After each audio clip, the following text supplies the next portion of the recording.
We know there are many choices in internet radio, and the staff and host of LA Talk Live would like to thank you for choosing the internet's hottest destination for the most eclectic sound and invigorating talk.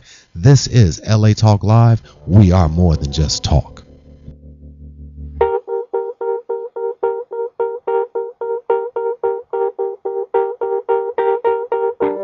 Birds flying high, you know how I feel. Sun in the sky, you know how I feel. Breeze drifting on by, you know how I feel. It's a new dawn, it's a new day, it's a new life for me, and I'm feeling good. Hello and welcome to La La Land on LA Talk Live. That's Dorothy Dillingham Blue. And there's Brett Chapin. Good morning, good morning. Good morning, and thanks for joining us on La La Land. This is the only nationally broadcast show by Los Angeles artists about Los Angeles artists on episode 115. Wasn't it just last week that we were having episode 100? I know, so that's weird. what it feels like. It feels like just like last week that I joined the show. Yeah, it was. It was in January, but time flies. Yeah. Very cool. Mm-hmm. So we've got some things that are new on the show today. We're doing do. We're mixing it up. We're doing some new stuff. Absolutely. Because nothing says theater like heavy metal. Absolutely. Yeah. Well, I mean, heavy metal, rock and roll, all that's really current and with everything going on. I mean, I think that it's. Did you watch the Tonys? Please tell me you watched the Tonys. I watched the Tonys the next day because I DVR'd it. It was great. I did. I was at a Yes. Tonys party. It was interesting because I said, well, honey, I talked to my husband, Travis, said, our friend Tim is putting on a Tonys party. Do you want to go? And he goes, honey, please don't make me go to a Tonys viewing party. So I did not make him go. But it was a lot of fun. I enjoyed watching it with a room full of theater people. There's always a fun time there. And of course, across the board, I don't think anybody would disagree that Neil Patrick Harris needs to host every award show. Everything, yeah. On the face of the planet. He's just a showman and knows his stuff. I just really enjoyed it. And the best is to watch him in the background whenever you see something going on. At one point, he's like dancing Fosse. Now, no, he doesn't know if anybody's watching him or not because he's like walking off somewhere, but he's doing like Fosse arms, Fosse. He has fun. It was fun. He enjoys himself. I think he should host the Oscars. Why don't they have him just host the Oscars? Yes. Well, apparently it's a very time-consuming gig, but, so is anything worth it. But I can't do any like worse theater. than Chris Rock did. Yeah, the Tonys were really good. And actually, my friend, congratulations to my friend Sabrina Harper, who was on the Tonys performing live with the cast of Pippin. Nice. And I have my friend Katrina Link, who was playing with the cast of Once. Very nice. These people, one day you and me are going to be performing at the Tonys. Absolutely. First, it's all our friends. First, it's our friends. Yeah. And then later, it's us. Good stuff. It is. So I don't know. I mean, we've got something a little special today called our Fringe 4 segment that we're starting. Yes. This is a segment where we're talking about 4 Fringe shows per week, giving you guys a description and telling you to go see them. We haven't necessarily seen them ourselves, but these are shows that are creating a big buzz at the Fringe. Yes, they are. You want to get started with that? You got any theater minute stuff? Anything else? Oh, I went to see Sherlock Holmes: The Final Adventure last night. I did. What theater is that playing at? That is at Theater Palisades. Wow, I've never heard of that place. Palisades.com. Yes, I mean, I tell you, it was really great to see such an iconic character on stage, really brought to life by Kelly London. The supporting cast was also really, really well cast, and Sherman Wayne did the set design. And for a nonprofit theater that is as small as it is, I'm shocked at how much he pulls off in set wise. Yeah. Because you would not expect it to go that far in such a small space, and yet there it is. Hand stencil wallpaper. I think it's like a 15-foot high waterfall. I mean, really, are you going to find that in many community theaters across America? No. So he brings it. He's OCD about his sets in a good way. In a good way, yes. He'll like set fire works. to stuff, and he'll go. He had like rain falling outside the window for 12 Angry Men. Yeah. Oh, he's done the if it's supposed to be on a train, he'll have the whole thing, the backdrop that circulates. Yeah. That's really cool. The guy's a genius. Go He see is. Sherlock Holmes It's at like a Theater stagecraft Palisades. class, but Yeah. more fun. Exactly. Yes, and they have concessions. So you don't have that in college, a concession stand, do you? No. And pretty good cookies too, I might say, and lemonade. Cookies and lemonade. Good stuff. Yeah. Sherlock Holmes, theaterpalisades.com for any information on that. Or you can call the box office, 310-454-1970. That's right, isn't it? Yeah. Yes. Yes. Perfect. Let's get to Fringe 4, I love it. Let's do it. or Fringe Foe, as I like to call it. We do have a hiccup in that our cameras are not displaying our lovely ladies that are with us today. So we may want to take a slight break so that they can be shown as well as heard. Oh, we're Be gonna. seen and heard. Okay. We're gonna. You mean Okay. before this? Oh, start ahead. I'm brain farting. Go for it. Well, tell everybody who our guests are today. I think you should do that. I want you to take this over. Go for it, mister. Okay. All right. So we have Sara, Liz, and Jane from Take Me to the Poorhouse. It is a show at the Hollywood Fringe Festival. It's not a part of our Fringe 4 because they're here to be interviewed and we're here to talk to them about it. It's a great show. I saw it last week on opening night. It's a one-person show. And I'm going to let our guests tell you all about it. Okay. Great. Stick with that. All right. Okay. Go with Fringe 4. Go. All right, Fringe 4. So, first show at Fringe 4 is Fathers at a Game. This is an award-winning show presented by Moving Arts Theater Company, directed by Vesna Hovner, and written by Trey Nichols. It is playing for the next 2 weeks. For any information on them, go to hollywoodfringe.4 and put in Fathers at a Game, Winning is Everything. It's an excellent show featuring Lou Bayback, Tony Williams, and Wendy Elizabeth Abraham. I had a chance to meet the director, Vesna. She couldn't stop. You know, everybody thinks that their show is the best show, but she honestly, I believed her that her show is one of the best shows. She is so passionate about the show itself and what she's doing. She's been involved with it for a long time, and I'm looking forward to seeing it. Great. It's going to be a good one. Fantastic. Mo and Eddie are two buddies watching their sons play football on a crisp fall day, or are they? Something weird is gurgling underneath this portrait of the American dream. Be careful which side you root for. Fathers at a Game. Awesome. Fringe 2. Fringe 2. The Harry and Sam Dialogues. The Harry and Sam Dialogues is about two old friends who like to pass the time posing outlandish questions to one another. These questions, shrouded in indifference, allow each man to question the other without asserting his fears. Eventually, time passes and the indifference melts into destruction, changing their friendship forever. Sounds good, right? Seems deep, yeah. Yeah. Getting deep here. Our friend Shari Barrett had some things to say about this one. Really? Shari Barrett is from BroadwayWorld.com and a friend of ours. She says, I'm a huge fan of theater that gets you thinking and questioning the experience, characters, and subject matter presented. And I find myself, after so many hours, still thinking about this fine production and just what reality was really being presented. I challenge you to do the same after seeing this brilliant production. She called it brilliant. It's got to be good. There you go. Shari Sherry don't play around. No, she does not. You can find them on Facebook at facebook.com/Red Soil Theater or Twitter at Red Soil Theater. And that's playing for the next 2 weeks at the Hollywood Fringe Festival, hollywoodfringe.org. Cool. This one is Fringe 3 is called Awkward Pauses. Sex, Death, and Cheeseburgers. 3 for the price of 1. Discover the joys and challenges of sex after marriage. Strap in for the ups and downs of a new relationship. Learn that truth is in the eye of the beholder during this 1 hour of comedic yet thought-provoking theater. Awkward Pauses. Any information on them, you can go to hollywoodfringe.org/project/1257. And it's basically a sampling of of their 3 favorite scripts for the past few years. Dorothy, you're married. Yes, I am.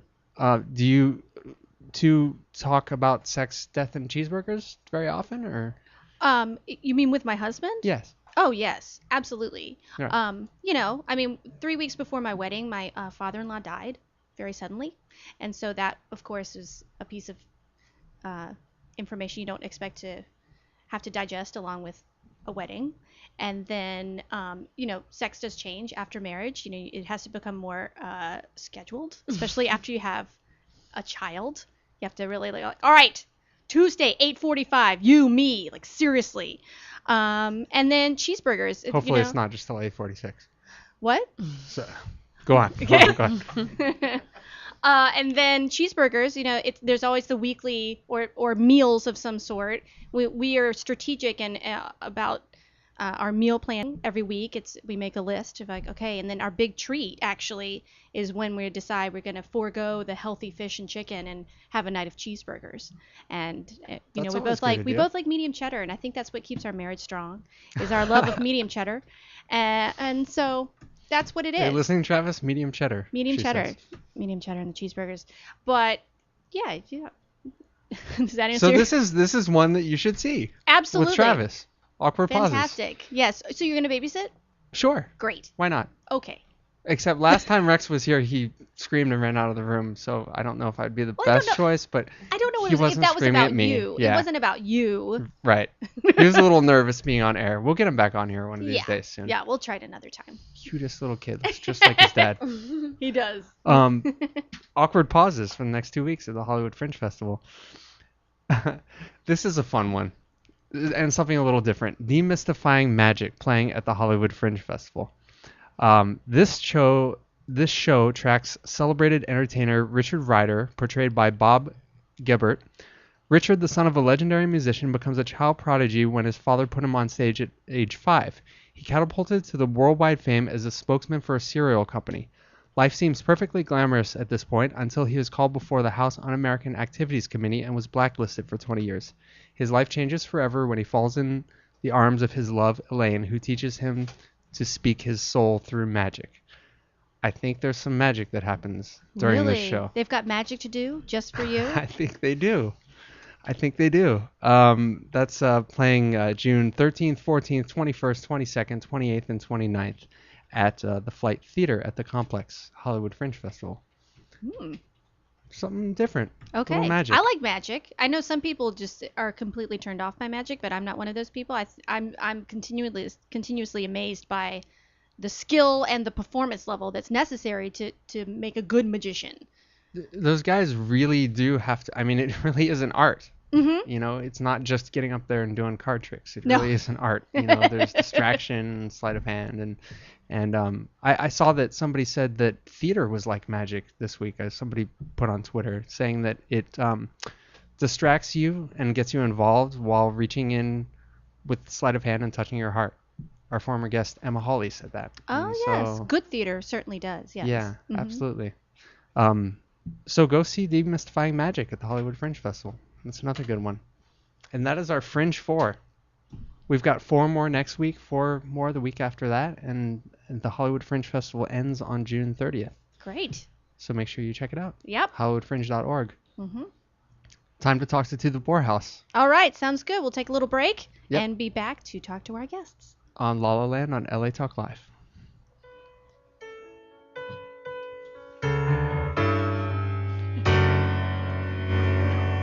Oh, thanks. Thanks.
I'd like to go there.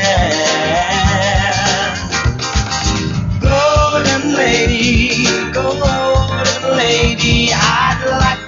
go there. Take me right away.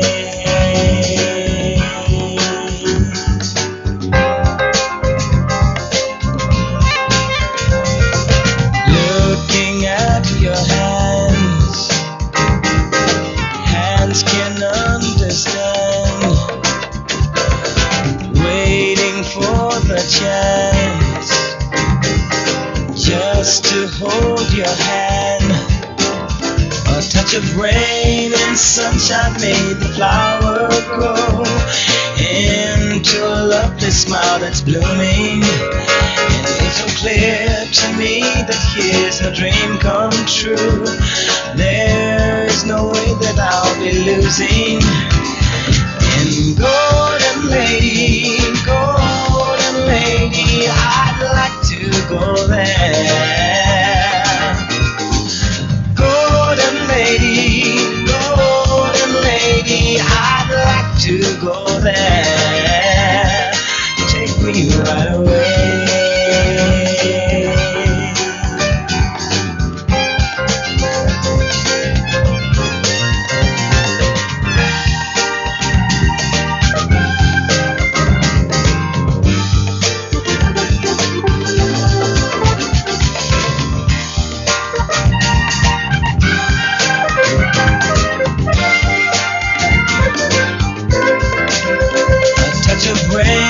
Sunshine made the flower grow into a lovely smile that's blooming. And it's so clear to me that you're my dream come true. There's no way that I'll be losing. And golden lady, I'd like to go there.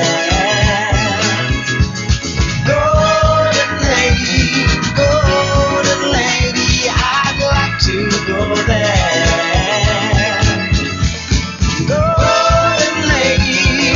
Golden lady, I'd like to go there. Golden lady, I'd like to go there. And golden lady, I'd like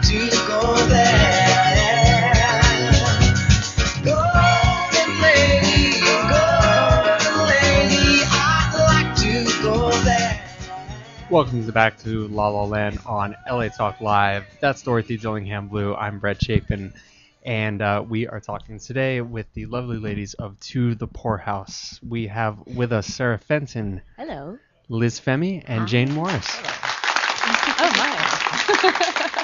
If you have any questions for the ladies, make sure you give us a call at 323-247-7443, 323-247-7443, and you can also tweet us questions at La La Land Talk. And thank you so much for joining us. Thank you for having us. Thanks for having us. Yeah. So To the Poorhouse is a show playing at the Hollywood Fringe Festival. I got a chance to see it last week's fantastic show. Let's start out, tell our audience, maybe Liz, if you could start, maybe tell our audience a little bit about it and the plot. Great, thank you. So the show Take Me to the Poorhouse is about a middle-class Nigerian 8-year-old girl who dreams of becoming poor because she wants to win the heart of a popular classmate who's poor. And she feels like the only way to get his attention is to rid herself of her middle-class values in life, and she really just wants to shed all of that, and so she would be worthy of him. Excellent. Mm-hmm. And it's a one-woman show. Yes. And are you that woman? I am that woman. You are that woman. And all those children. Yes. She plays many people. Children. Yes, it's more, I guess we could call it more of a one-woman play in that sense, because there's scenes and characters are interacting with each other, and it goes through in that manner. Nice. Mm-hmm. And it's very rare, I think, with one-person shows to be able to hold the audience's attention for the entire time. People have a tendency, a TV generation, people have a tendency to get bored, but with your show, I was completely riveted the entire time. What do you think it is about this show that makes it unique, makes it special, a little bit different? Well, thank you. I think the style of the story itself, we worked through that for a specific reason. I had done a show before called No Child with starring Nilaja's son, and Nilaja, I was the understudy for her show. And in her show, she did have a narrator who was telling the story, but the main character, was living through the events in present day, and she was acting out all the characters. And for me as a performer, I love that experience because it keeps me in the story. Mm-hmm. And I'm experiencing everything as I'm doing it, as opposed to sort of just telling what happened. And I felt like I wanted to bring the gift of that experience into this show, so I brought that style of storytelling into this, which is scene work and, actual characters living through what's happening in front of them. Okay, doing it right in front of everybody. Yeah, right there. It's more Excellent. fun for me too, so yeah. And for you, Jane, you're the director I am, of yes. Take Me to the Poorhouse. How did you get involved in the project? Well, I met Liz. I do a solo performance workshop at the Fanatic Salon, and I run that place too. And so she actually had come in with it in pretty great shape. It was pretty close. Well, we ended up worked doing a through lot of some work stuff. on it, but it was fine tuning work, all fine tuning work. It was really and it was it's such a fun story. It's funny, and it's a story that everybody can relate to because it's a childhood that everyone had, except you didn't, because it's in Nigeria. Right. So it's kind of it's surprising how connected we are to this story. Absolutely. Well, there are some universal things of childhood that I think, Exactly. that whole idea of, it's not just about if you love somebody, then sometimes you think you have to be just like them, and sometimes that's exactly what isn't about them that you actually love. So it's more about being yourself, and that's how you truly find that person that deserves your companionship. And everybody, like we were saying in the pre-interview, everybody kind of knows somebody that's like the characters in your show, so it makes it very relatable. Yeah, I think a lot of the characters, when I was thinking through it, how could I bring the audience through a universal experience of childhood in a very different context, which is Africa, and have them still hopefully identify with some of the characters in their lives, in their culture, in their own worlds. And so it's been interesting and exciting to hear people of different nations talk about recognizing each and every child in the show and their own experience, which is really cool. There are points in the play where people from Nigeria fall over in their chairs. Oh, Right, really? right. Yeah. But there's a point where she's watching a soap opera, and the name of the soap opera, apparently, The It's Rich Also big. Cry. Rich Also Cry. But they were laughing because they grew up on that soap opera also. So Yeah. they fell over. There's like little gems for Nigerians to pick up in there. They were like, ah, it's just Okay, because like two people laughed at that joke, and I was Yeah, wondering but why. they know exactly Okay, what it they is. get it. Nice. And Sarah, for you, you're the head executive producer of the show. Yep. And how did the show come to you? How did you get involved? Liz and I met doing a Meisner 2-year class, and so me and the 18 other people in the class, I feel like they're sort of my LA extended family. So when I had a chance to see a brief reading of Liz's show, I knew that it was something that I wanted to help out with in some way. And then Liz had approached me to be involved, and I was just like, yeah, what can I do? Sure, I'm down. Like, Yeah. and I've done a lot of producing of like dance events and films and so on. So I just was like, whatever I can do to help out, let's get this organized and get this out to as many people as possible, because it's so good. What is it about it that's so good? What drew you to this show rather than something else you might want to produce? Yeah, I really am drawn to like quirky comedies, and I love all the kid logic that happens in this show. This sort of like misguided, earnest flawed logic that dictates her decisions. Remembering when you're little how high stakes everything is, and how you see the world through like media, and you're trying to filter what the adults are saying, and you don't really get it. Yeah. And that part's really funny. So that, to me, Liz's humor, but also her, like, it's so well written, and she performs it so well. Like, I just know that's so solid that it's so easy to get behind. Now, Perfect. when you're working and doing a one woman show and you bring in a director, is there sort of attentiveness sometimes? So like, here, can you be this outside set of eyes to me? Oh my gosh, it's a very, very important decision to make, and I'm so blessed and lucky to have met Jane, because I feel like she really got the tone of the show. Because for me, I think tone is so important. I need to agree. know exactly what the feeling should be, what I'm Yes. trying to communicate, and from the first day, she knew what was funny, why it was funny, and what I may be missing that's funny. And also what I may be missing that's also emotional and deep and a lot of emotional value to it. And so Jane has an amazing eye and ear, I think, in terms of carving that out of a story. It was just the right place. It's like I felt like I just parked in her garage and I'm like, take the story. Let's work. Let's go. So yeah. Well, I think anytime you say you're doing a show about Africa and poverty, people get certain ideas in their mind of what that's going to be about. Sure. And you've seen it, so maybe you can speak to it a little bit. It's really not what you expect. It's not like kids with flies on their faces and please No, give not at all. money, like foster children of Right. of America or whatever. It's really trying to give a very like real voice to kids and a really funny voice and one that I don't think many people have seen. I just don't see it Right. in any of the media that I've consumed. And that's actually, Sarah touches on something great. I think because the predominant images we see of African children are those same images of, the children are starving and they're sick or they're child soldiers or things like that. I understand the interest to some extent is to help. People are trying to raise awareness, but the damage that causes is you completely, in a way, dehumanize people. You don't get to their sense of humor, their sense of life, how they see the world.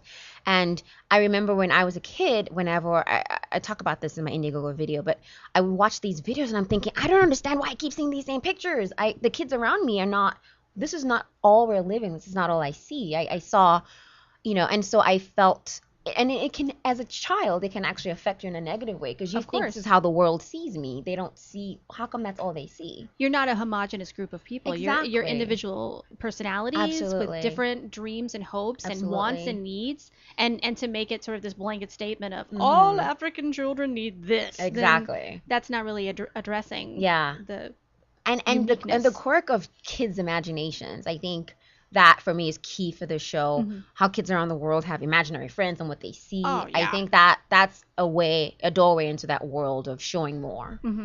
And of course, I think a lack of filter is something that you have as a child that you kind of grow out of, and it's I love hearing those moments of childhood where you're like, where did you get that?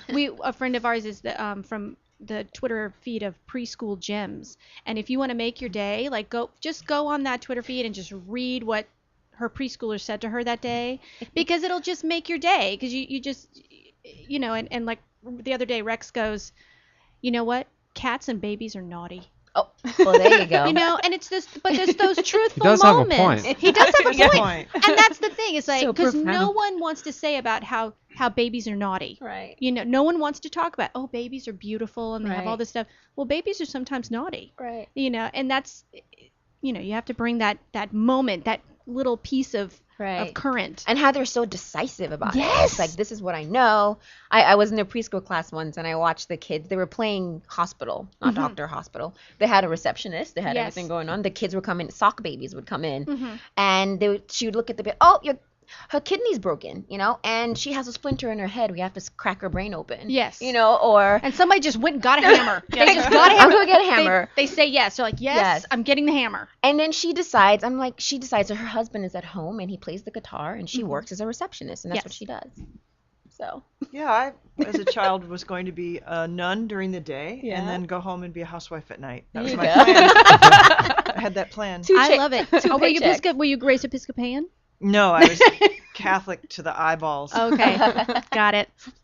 Got it. So no Catholic light for you. Less guilt, more Oh, fulfilling. no. No. My mother was raised by nuns. Nice. Okay. Wow. Yeah. Yeah. Wow. My goodness. That's a whole other interview. Wow. From Nigeria to none. Casey. Only on La La Land. Yeah, seriously. One of the things that struck me about the show is how distinct you made each character.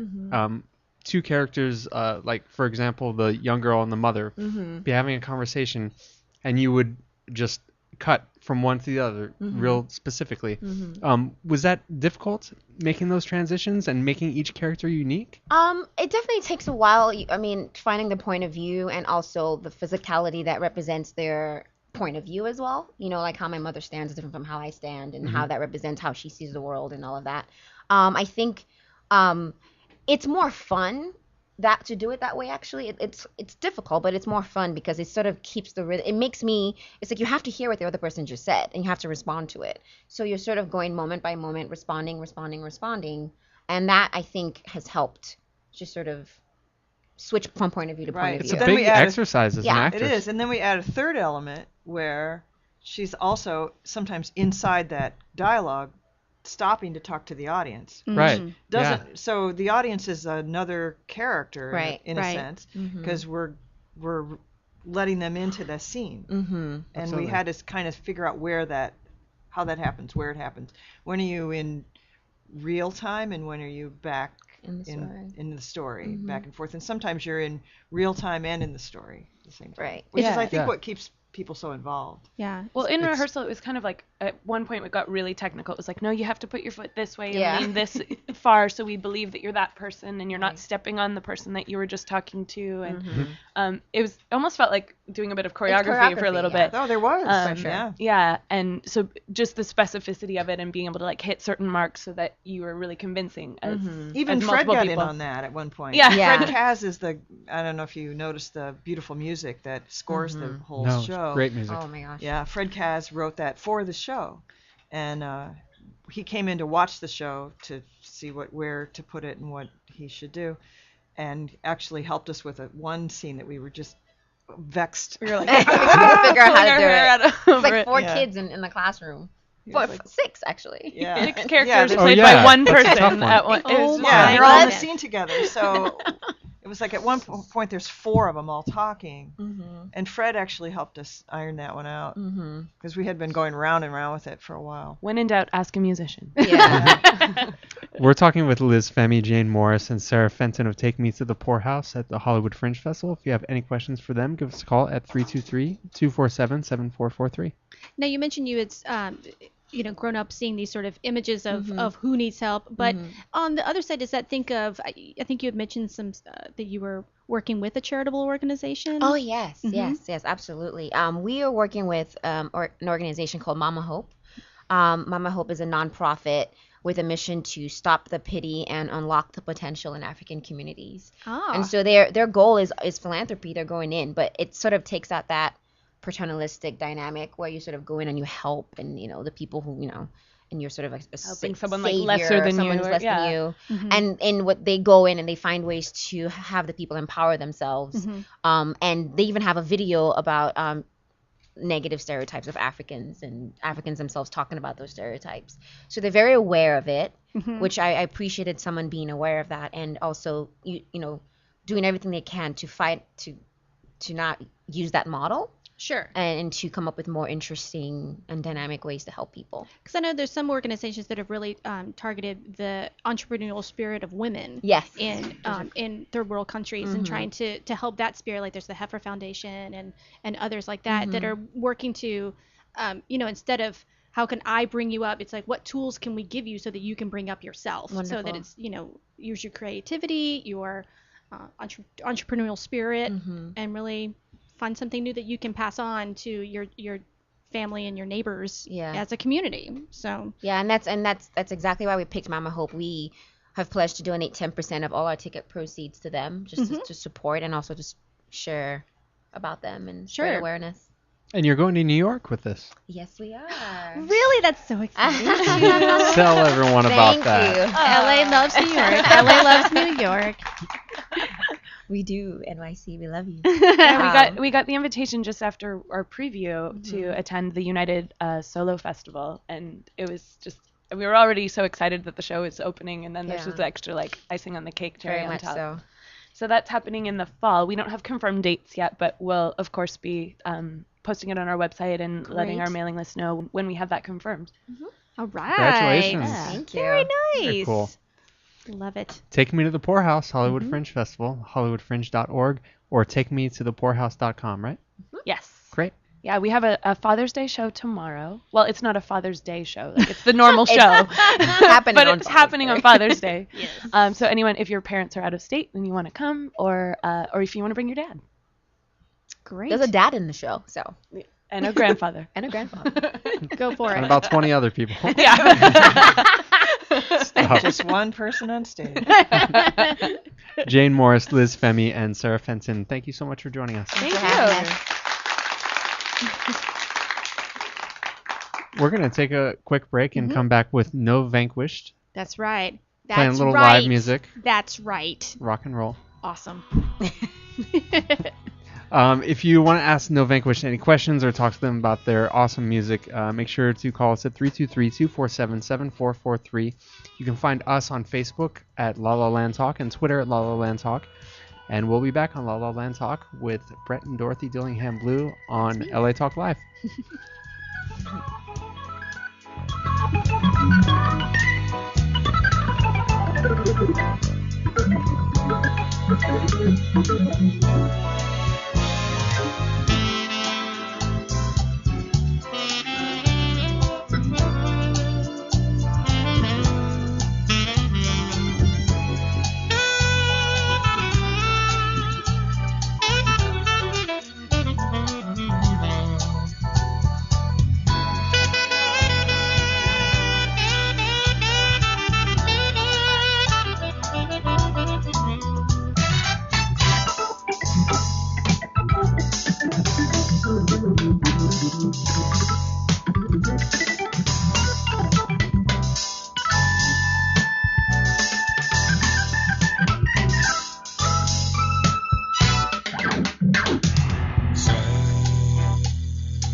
I felt bad when I heard the news you couldn't come to see me. I wasn't very open-minded. Oh, the things we said left us broken hearted. I hope to make it better, ooh, make it better real soon. And I'll show you that I will, if you can. Get away, all the ground, just you and me.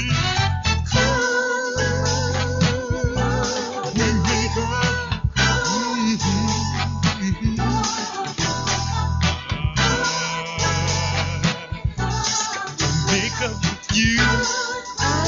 I wanna make up with you. At the concert.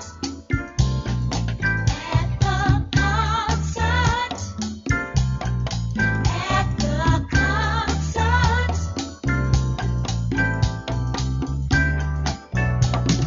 Please be my friend, darling. Don't decline. 'Cause if we get it right, this has got to be it this time. Feeling bad sometimes brings you all the way down.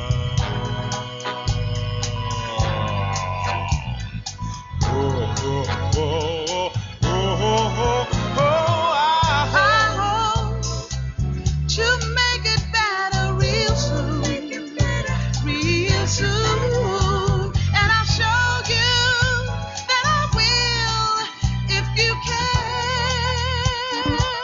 Come on and get away.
Welcome back to La La Land on LA Talk Live. This is some music, some really good jazz music. Leading into our live music that we have. Yes, There we go. absolutely. From the Fading band out. No Vanquished Featuring. with Do Not Resuscitate. No. All right.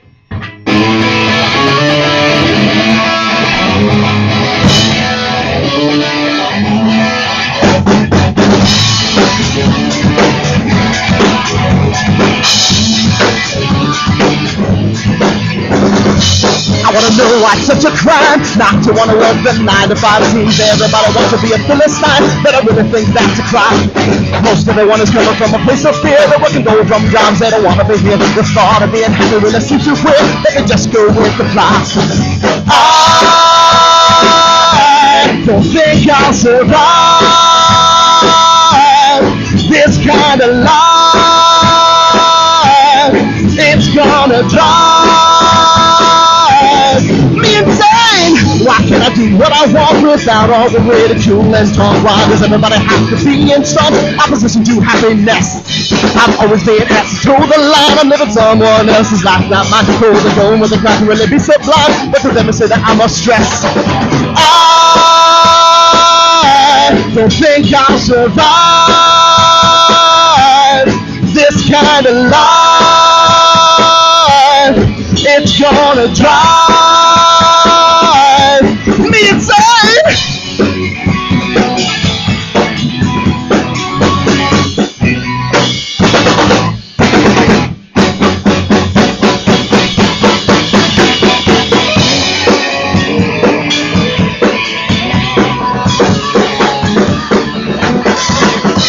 So for now I keep on working that 9 to 5, never giving up on the dreams that drive me to keep on trying to contrive a way to get out. Feel like I'm stuck here in a cell, a cubicle, my own personal hell. My eyes are glazed over like I'm under a spell, and my mind is filled with doubt. I don't think I'll survive this kind of life. It's gonna drive me out of my brain if I do not survive this screwed up life. Do not revive, do not resuscitate.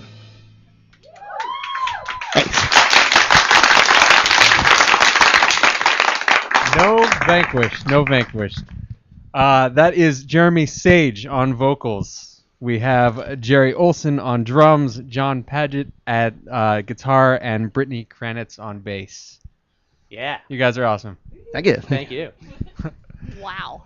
That's some live music on La That La is some Land, I'll tell live you. music. I love it. We've actually never had a band in here with a full setup like Yes. that. We've had like a keyboard. a keyboard A or an guitar. acoustic guitar. Yeah. Yeah.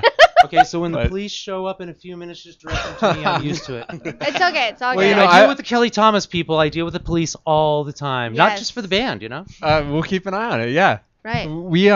I've always been jealous of Ben with Mondo because they always have big setups with bands in here, so it's nice to have you guys in.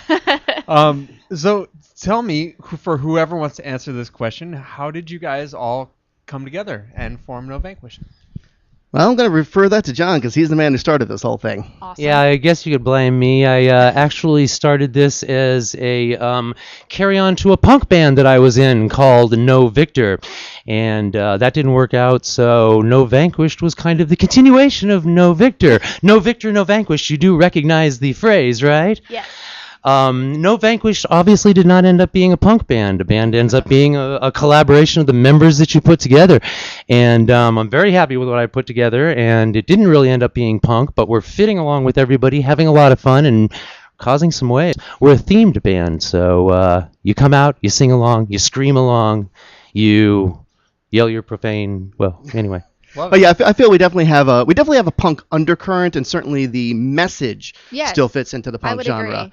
But I mean, our influences are so varied. I'm a big '70s prog rock guy, Uh-huh. so I bring that to the table, and Brittany back here, she's straight metal, straight up metal. Yes.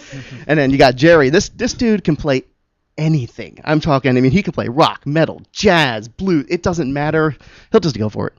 Nice. Great. Nice. Yeah, I don't know. I mean, I was kind of talking in the beginning that you guys were a metal band, but I guess you're really not. You're more, I don't know. How would you classify your music? If We you had to walked classify around. it? We walked around one of our first shows because we didn't know how to represent ourselves. So we asked people, what kind of band do you think we sound like? What genre would you put us in? And people just turned to us and went, rock? Yeah. It doesn't really classify into classic rock or punk rock or anything that anybody has been able to identify with so far. So listeners, call in and tell us, who are we? Yes. Absolutely. I think you touched on something really good. That it is. I feel like I can go to and see your next show and sing along to what I just heard and feel like part of the experience. And that's what I love. Those kind of shows. You'll I love. You'll be able to catch the lyrics easily and start ranting along. Absolutely. We purposely put in several audience participation sections that we want people to just scream out, because that's what it's about. This music should not be.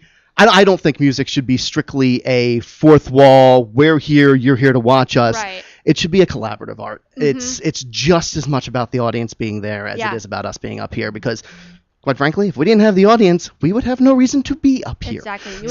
You would be you would be a garage band that's still in the garage. Exactly. And Jeremy, man, like your vocals are so crisp and so clean. They're easy to understand the lyrics. It really helps a lot. That's great because we can't hear them over here. I'm glad to know that our listeners are getting that. Yeah. Yes, We heard absolutely. every word. Well, I started out in musical theater. Awesome. and- Yes. See, it all comes back Yeah, to musical. so it's Yes. And you were wondering how we would tie it all together. That's how we did it. I had no doubt. Our audience. yes. I mean, pretty much from the beginning of my singing. What's your first show? My very first. Your very first musical. My What very was first it? musical Yes. was Little Shop of Horrors, Yes. and I was bum number 2, and Love it. I actually ended up. when you go. I ended up getting more stage time than anybody else because the director loved how I just kept myself busy off to the side but didn't draw the eye. So it was great. It was a great experience, great fun that way. Be focused and not an asshole, as we say many times on this show. Yes. Jeremy is one of the few singers that I have had who has a lack of any ego, a participation in the band, doesn't the show up nicest guy. 5 minutes late and go, I'm here. We're cool now. Yeah, Jeremy's very down to earth, very nice guy, and you know. Because he's had stage managers fuss at him for being late. Yeah, probably. Yeah, once you've annoyed one stage manager, you will never do it You again. never do it again. It's just a never. It's one of those never statements that they're so rare, but Yeah. that's what it is. And it's so easy with like rock or metal to get up there and do like a Cannibal Corpse or something.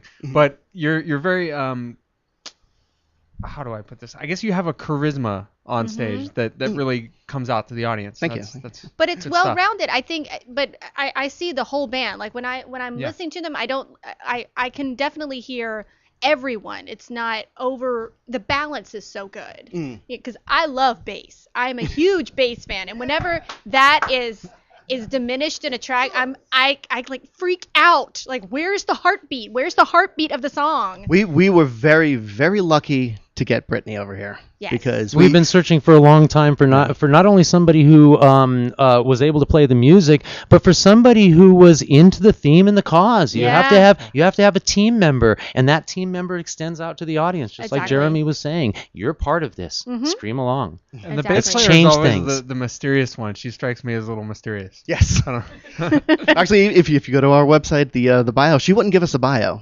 So we just had to piece it together from police reports and things we've heard from other people. She's on rock and roll can. time right now. Like, this is like 6 a.m. to her, and it's almost 1 o'clock, but this is like 6 a.m. in her mind, and she's got like, the you know what? shades. I can't stop. Like, people.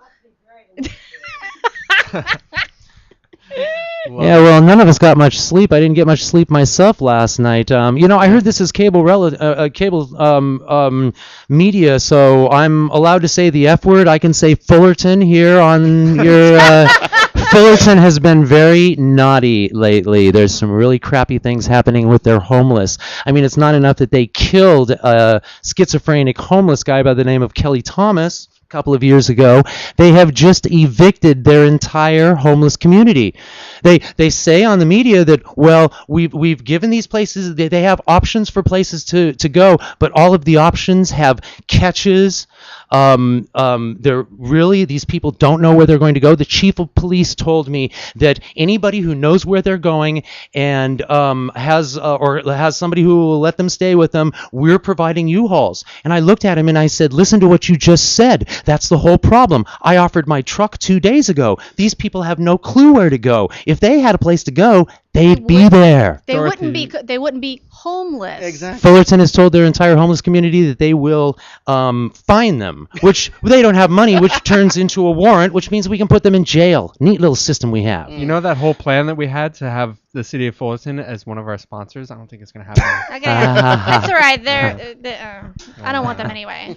Hey, anyway, you can tell that we kind of rant about things here, and it's part of our little theme here. So, if we had more time, we could cover a lot of topics, I'm telling you. We've got anger issues. However, with all our anger issues, one thing we do definitely try to do is turn them in a positive light. The lyrics may not necessarily be positive in and of themselves, because they are definitely pointing out all the really crappy things that are going on in the world, but we try not to do it in a, okay, now go kill somebody thing. Right. It's there's crappy stuff going on in the world. Now what are you going to do about it? Exactly. Pay attention, do something, change it, get out there, talk to your local authorities, talk to your senator, your congressman, whatever. Just let somebody know that you are pissed off as well, and that something needs to be done about this. Right. Sorry, go on. Oh, I just wanted to add, thank you for being internet radio. Thank you for giving us a voice for truth, because we don't get that from our mainstream media, and that's half the problem in our country. Thank you. You're welcome. You Thank you for being here. Yeah, it's the worst is when somebody complains about something but doesn't offer a solution. So I like that you guys are taking the next step and going beyond that. It's very good. Yeah, I mean, and this provides us an outlet. It gives us something we can do on as well, just to kind of. I just completely lost where I was going there, but it's something, I swear. You're abandoning the message. That's all right. He can't remember the lyrics half the time either. I'm kidding. He does really well. He's a theater guy. He can't. I can tell you guys all get along too, which has got to help a lot. It definitely does. There's got to be, that little. Sure. You got a nudge. Ask Brittany how terrible I've treated her. Just in the few months she's been. Camp. It's like I'm being hazed here. You're getting hazed. Terrible. Hey, you guys want to play another song? I'd love to. All right. Awesome. This one is actually definitely talking about some of the stuff going on in the world, and actually now it's being brought up again with this little incursion to Syria that we're going to be dealing with, how we're sending a lot of people to die, and a lot of people are making money off of it, and we're really thinking that's what it's more about than anything else. It's called Prophets of War. Okay, give me a second. Hold on. All right, go ahead.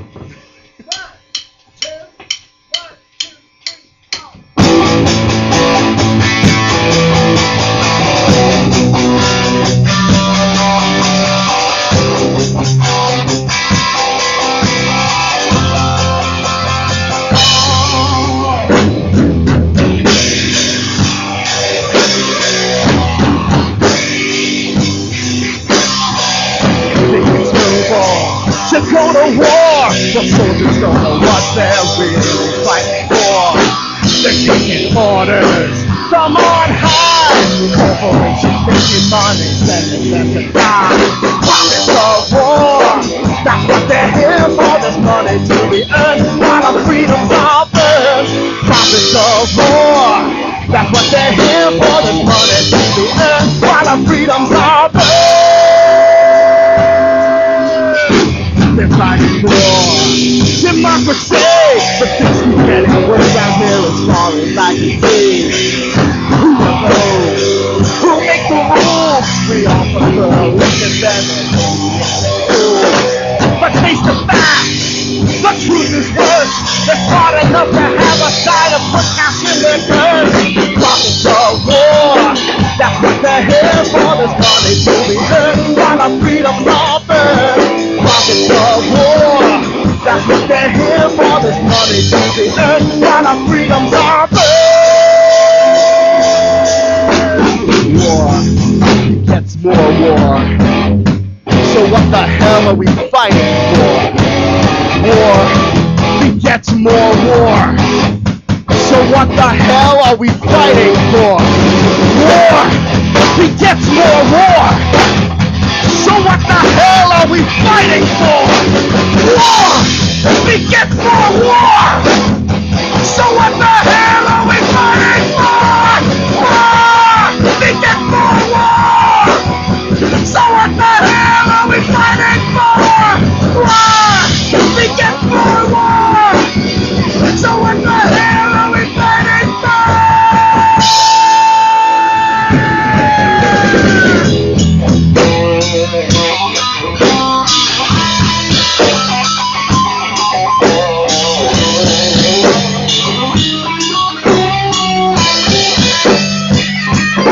Prophets of war, that's what they hear more than money to the earth while our freedom's offered.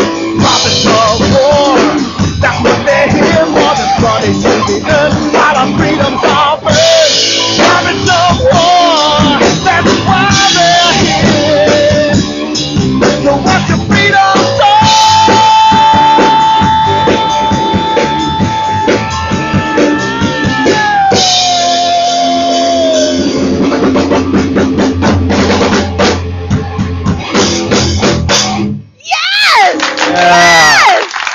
Oh my God! Please tell it. Now you said you've got 4 shows coming up before the end month. Am I right? Yes, we do. Yeah, and more than that, actually. There's Ooh.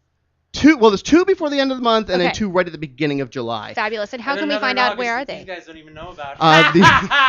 The best place to go is if you just go to novanquished.com. So that's Okay. NOVANQUISHED.com, and we have a shows page that we update whenever we have something new going on. We also have a Facebook, so please like us there. If you just search No Vanquished, it's there, or you can go to facebook.com/NoVanquishedBand. And that rundown is 601 Club in Fullerton on the 21st, the Anarchy Library in Downey on the 24th for Britt's birthday bash. We are playing the Stardust on July 3rd. We are playing Paladinos in the Valley on July 12th. And these guys don't even know that we've been added to Good Hurt over in, let me see, I think it's towards Venice or something like that for August 22nd. Oh, that's awesome. Great to find out about those things. NoVanquished.com for information on you guys Yeah. and all your activities. Thank Very you so much fun. for joining us. Thank you for having us. Oh, thanks for having us. Woo!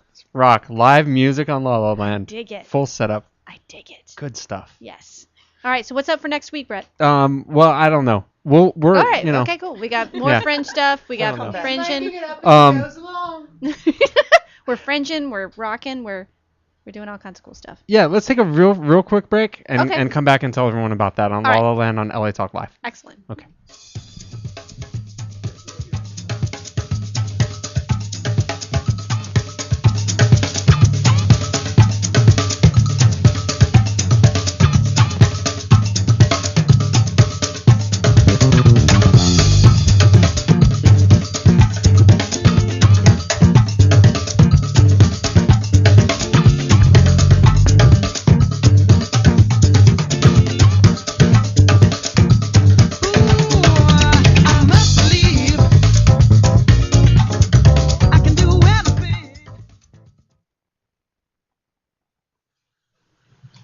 This is Brett Chapin. And this is Dorothy Dillingham Blue, inviting you to join us every Saturday at noon Pacific Standard Time for our show, La La Land Talk. Join us as we talk with some of the top talent in LA.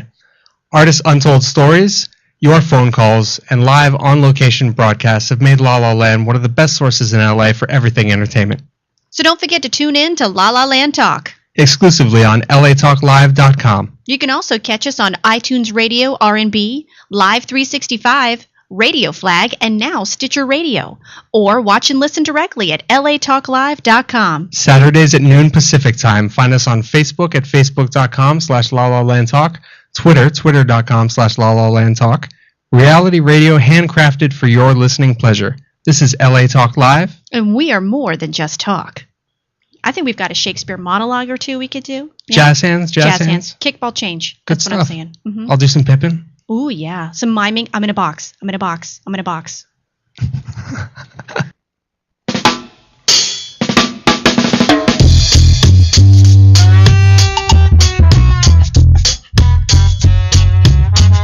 Welcome back to La La Land on LA Talk Live. And you just heard the band No Vanquished. Oh, that was awesome. It's been an awesome day today. Yes. We've had Liz Femi, Sarah Fenton, and Jane Morris from Take Me to the Poorhouse at the Hollywood Fringe Festival. Mm-hmm. Take Me to the Poorhouse.com as well. And next week, tell us, Brett Chapin, what we have on tap for next week. well, we have not one but two Fringe shows next week. Stop it. It's Fringe Month. It's We're Fringe getting Month. Inundated.